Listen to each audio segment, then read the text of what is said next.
Mano vardas Minija. Man jau beveik 11 metų.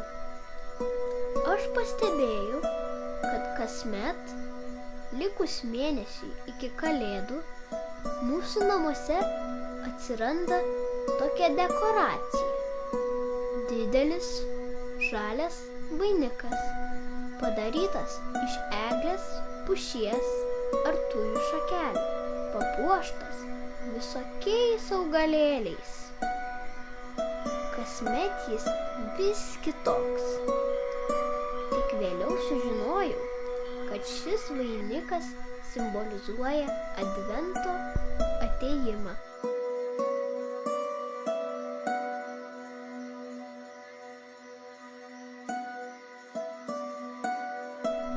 Adventas. Lotyniškai adventus reiškia atėjimą arba leliumai. Krikščionių religijoje tai laikotarpis pažymintis laiką iki Jėzaus gimimo.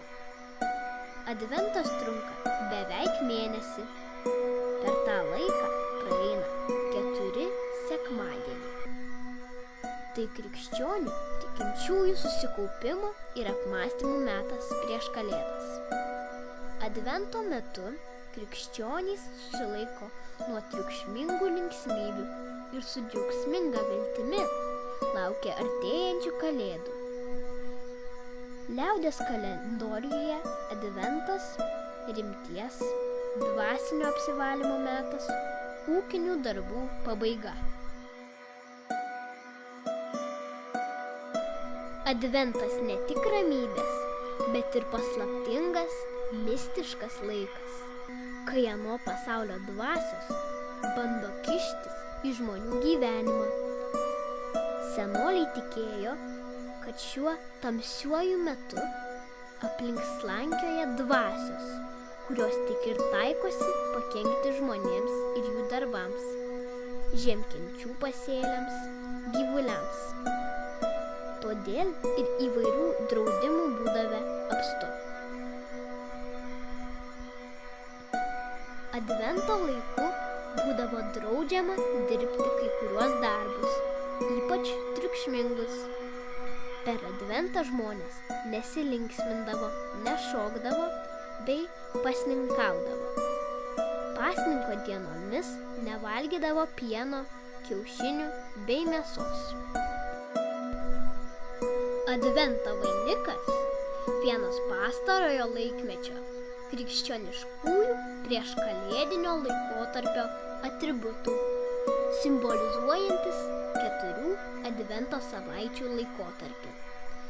Šis vainikas yra apskritimo formos, reiškiančios negęstančią saulę ir jos metinį ciklą.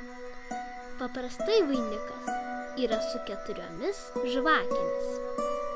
Kiekvieną Advento sekmadienį uždegama vis kita žvakė. Tikima, kad su kiekvienos žvakės įžiebimu išsisklaido vis daugiau tamsos. Paprastai šios žvakės būna violetinės spalvos, reiškiančios maldą, atgailą. Daugelis Advento vainikų turi 5 arba Kristaus žvakę, nes Kristus vadinamas pasaulio šviesa. Paskutinė žvakė sušvinta Kalėdų išvakarėse arba Kalėdų dieną.